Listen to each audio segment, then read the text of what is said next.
My name is Kirstin Redford and I'm Managing Director at Resolve Corporate Services. So I would say my role as Managing Director, the most important part of my role is to move the various pieces on the chessboard to where they need to be to best service our client. In terms of our service offering, we provide corporate governance and company secretarial services. In some instances, this is purely to meet regulatory requirements, and in other instances, it is to help clients achieve best practice in line with the King Codes. Now, my role as Managing Director is to put the right resources in front of the right clients and to put the right systems and processes in place to support the team. Obviously, running a sustainable and profitable business is always going to be critical to me and to the success of my role. But if we're able to put the right skills in front of the right clients, we allow them to achieve their greater objectives in terms of corporate governance.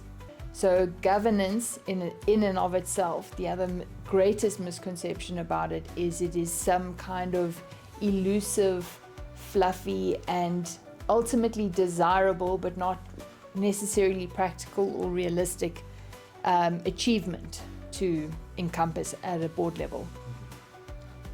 But in reality, you can achieve the corporate governance principles and implement best practice.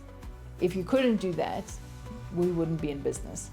I would say a layman's explanation of good corporate governance is bringing ethics and integrity into the boardroom. I think they would say that my superpower is my ability to connect. So whether it be with team members, getting team members to connect with one another, me connecting with them, connecting with clients, or just connecting with the greater business and creating relationships, building relationships that are authentic and forward-looking and sustainable.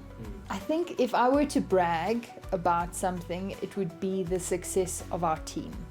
I've been with Resolve Corporate Services just over 5 years. I previously worked for the group. I left into a different industry and came back again. And the team that I inherited, my predecessor had set the team up for success. But within our team, we have a group of exceptionally dependable, talented, kind, hardworking, loyal women. And that in itself, I think, is something that I can brag about, not due to me, but I'm just lucky enough to be custodian of that team. I think to end it off, I have the privilege of working with a fantastic team. We work with some really interesting, exciting clients. We have exceptionally supportive shareholders, and we're part of a greater network that sets us up for success, and I think that in itself makes it a pretty cool place to work.